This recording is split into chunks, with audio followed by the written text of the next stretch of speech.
Bonjour à vous tous, bienvenue sur Immedia, hym.media, Laurent Fent avec vous pour Séance Prenante et vous parler d'un film.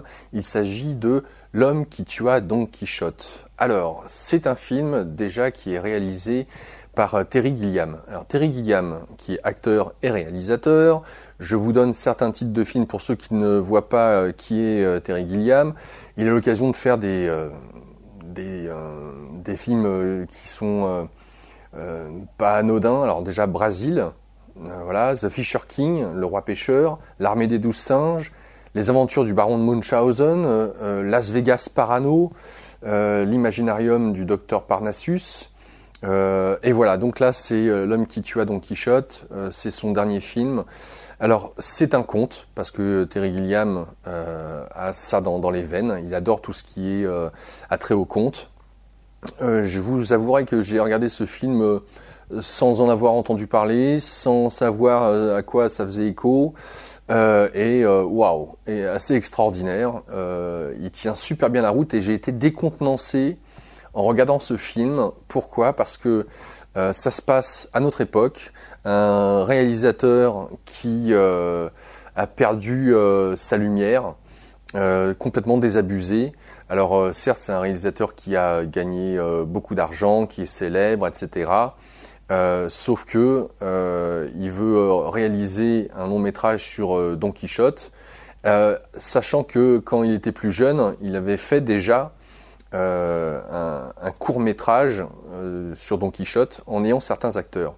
Et il va se retrouver à un moment donné que il repart en Espagne et il va retrouver par inadvertance ses anciens acteurs, notamment celui qu'il avait eu l'occasion de convaincre de jouer le rôle de Don Quichotte, qui avait un métier manuel, qui faisait partie de la Pampa espagnole.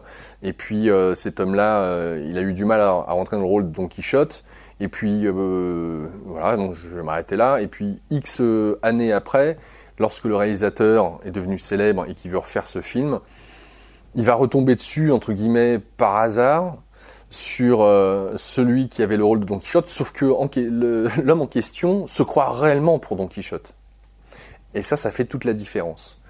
Parce que Don Quichotte est un conte sur, on va dire, des valeurs christiques ou chevaleresques, de défendre la veuve et l'orphelin, etc. Donc on a la table ronde, la quête du roi Arthur, et toutes les valeurs chevaleresques, pourrait-on dire. On sait que Don Quichotte était fou, puisqu'il s'attaquait à des moulins. Et c'est vraiment dans cet esprit-là que Terry Gilliam a souhaité réaliser ce conte du XXIe siècle.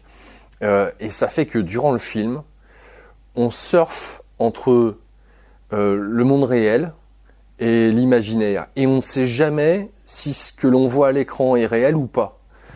Et les deux, des fois, se confondent. C'est bluffant. J'avoue que, waouh.